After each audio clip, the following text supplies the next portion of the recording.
Halo teman-teman, gimana persiapannya menjelang tahun baru? Lebih tepatnya malam tahun baru dulu sih ya, baru tahun baru. Kalau aku yang jelas di rumah aja, karena tanggal satunya itu aku ada tugas jadi pemusik di gereja. Jadi kalau misalnya aku dari sekarang udah travel, ya akan sulit bagiku untuk pelayanan tanggal satunya karena itu jam 10 pagi ya. Jadi ya sudahlah, aku memutuskan untuk menghabiskan malam tahun baru itu di rumah aja. Oke, dah. eh yang Batak mana suaranya gitu kan? Yang Batak dan masih sendiri gitu ya, dan tinggal di rumah orang tua mana suaranya gitu ya. Dan yang sudah berusia 25 tahun ke atas gitu ya. Nah, pasti ada momen yang menurut aku sih harus kita siapkan mental kita untuk menghadapinya. Salah satunya itu adalah mandok hatta. Ya, mandok hatta itu adalah frase dari kata mandok dan hatta gitu ya. Mandok itu artinya menyampaikan dan hatta itu artinya kata atau omongan atau pembicaraan. Jadi menyampaikan ungkapan atau menyampaikan omongan, menyampaikan pembicaraan gitu ya, kepada keluarga. Sebenarnya sih judulnya kalau di acara tuh ucapan selamat tahun baru, tapi biasanya tidak pernah sesimpel selamat tahun baru. Nggak sesimpel itu gitu ya. Ya bagi kalian yang masih statusnya anak dan kalian sudah cukup matang untuk berumah tangga gitu kan, tapi kalian masih menyendiri, it's okay, it's not a problem. Tapi kalau kita tidak menyiapkan hati, apalagi yang masnya, kalau yang sudah 30-an biasanya sih udah, kalau abang aku udah kebal gitu ya. Tapi kalau misalnya kayak aku, ya kadang-kadang tuh butuh persiapan juga. Karena apa ya, bagiku untuk menerima omongan-omongan yang kadang-kadang gitu ya tidak membuat kita itu merasa happy, itu tidak mudah gitu. Tapi gitu ya, berdasarkan hal-hal yang sudah pernah aku jalani di tahun-tahun sebelumnya gitu kan. Umur 25 tahun itu aku masih bahagia karena aku masih punya pacar saat itu, guys. Dan udah punya planning juga ya, meskipun tidak terrealisasi gitu kan. Tapi maksudnya aku tidak punya amunisi untuk omongan-omongan itu, dan omongan-omongan kayak pertanyaan kapan nikah itu tuh belum ada saat itu gitu. Masih kayak yang bekerjalah dengan baik kayak gitu-gitu. Tapi kalau kita udah 28-an gitu kan, itu omongan-omongan kayak gitu tuh udah keluar gitu. Dan apa ya, nggak enak juga gitu didengarnya kadang-kadang gitu. Tapi karena kita saudara gitu ya, entah itu sepupu kita atau siapapun, kalau dariku, aku tetap mengasihi dia walaupun omongan dia itu nggak enak kayak gitu. Tapi beberapa tips gitu ya, beberapa tips nih ya. Yang pertama, kalau dari aku, usahakan ibadah sebelum ibadah bersama. Jadi ibadah personal, entah itu onsite atau online, yang pastikan dirimu itu benar-benar mengundang penyertaan Tuhan, ada Roh Kudus di dalam hatimu, sehingga ketika momen itu terjadi, entah itu mengenakan atau enggak, kamu masih tetap bisa kuat gitu ya, karena pertolongan Tuhan kayak gitu. Tapi kalau kita tidak ibadah dulu, biasanya sih kalau aku pribadi ya, agak-agak lebih nggak enak gitu rasanya gitu kan. Yang kedua, gak usah terlalu diambil pusing atau terlalu dipikirkan semua omongan-omongan yang tidak mengenakan. Cukup kita dengar, lalu kita review, kalau bahasaku gitu ya, kita telaah gitu kan, apakah omongan ini tuh relate gak sih sama kita. Kalau misalnya relate, ya kita jadikan bahan refleksi diri. Tapi kalau misalnya enggak, ya udah, kita nggak usah buat pembenaran, pembuktian kayak gue nggak gitu, nggak usah langsung gitu. Ya udah, cukup kayak apa ya, make yourself happy lah dengan situasi apapun itu, kayak gitu.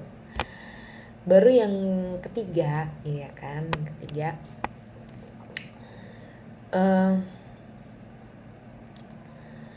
kalau dari aku ya usaha gitu. Usaha kita juga tetap harus ada gitu ya. Nah, kalau aku untuk saat ini, usahaku adalah aku mengusahakan diriku betul-betul utuh. Utuh itu maksudnya apa?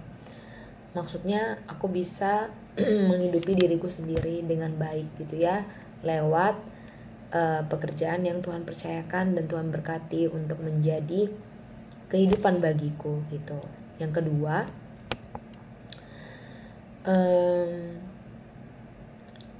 ya aku juga berusaha gitu ya, utuh itu supaya aku tuh tidak lagi mengingat orang yang telah berlalu, maksudnya mantan gitu ya, dengan emosi yang sama kayak gitu.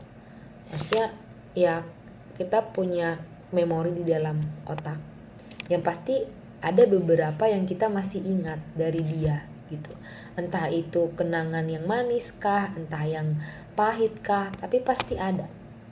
Tapi kita tidak mengingat dengan emosi yang sama. Misalnya yang manis, kita tidak lagi kayak yang apa ya, berbunga-bunga kayak gitu-gitu, udah nggak lagi. Jadi kayak perasaan tuh netral aja kayak melihat itu gitu. Dan yang pahit misalnya saat dia membohongi kita atau selingkuh atau apalah gitu ya, ya kita kayak yang it's well with my soul kayak gitu, sampai kepada titik itu kita dikatakan utuh gitu ya. Jadi usaha untuk menjadi utuh kalau aku itu dulu. Dan yang kedua yang akan aku mau coba jalankan ya usaha untuk mencari kembali gitu ya, menemukan lah ya, lebih tepatnya menemukan kembali yang terbaik yang sesuai sama kebutuhan kita gitu, bukan hanya sekedar keinginan. Karena sering juga apa yang menjadi keinginan kita itu bukan kebutuhan kita ya kan, apalagi perempuan ya.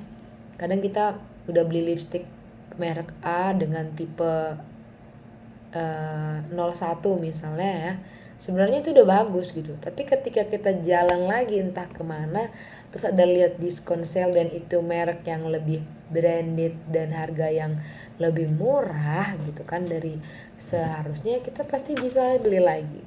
Padahal sebenarnya kebutuhan kita yang tadi aja udah cukup, tapi karena kita ngeliat keinginan gitu ya, kita beli lagi bisa gitu. Jadi tapi pasangan itu tidak semudah kita memilih lipstick tadi gitu kan, karena lipstick itu kan ya dia tidak ini ya, dia benda mati gitu, dia tidak hidup gitu, tidak ada apapun yang bisa kita tuntut atau apa kita ajak ngomong gitu kan. Jadi maksudnya di situ kita memilih sesuai dengan apa yang kita butuhkan. Nah, sebelum kita butuh tadi ya balik lagi utuh gitu, jadi kita harus kenal dulu diri kita gitu. Sebenarnya apa sih yang gue butuhin, pasangan yang seperti apa sih kayak gitu. Jangan sampai ketika Tuhan sudah hadirkan kita nggak tahu bahwa dia yang kita butuhkan sekarang gitu. Jadi kita lewatkan nih, jadinya yang terlewatkan deh lagunya Salon Seven.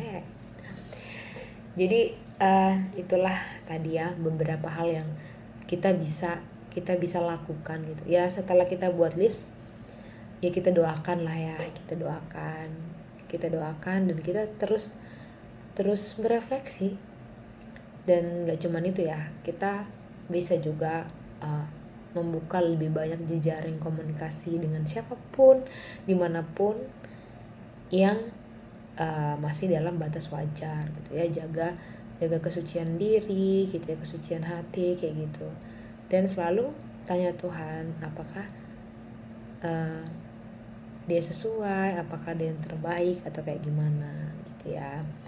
Jadi selamat mempersiapkan diri, hati gitu ya, untuk menjalani malam tahun baru, terkhususnya momen Mandokata. Semoga semuanya tetap happy, tetap sehat baik fisik maupun mental. Dan yang pasti kita harus selalu ingat adalah keadaan bisa jadi tidak menjadi lebih mudah, tapi kita yang harus lebih kuat.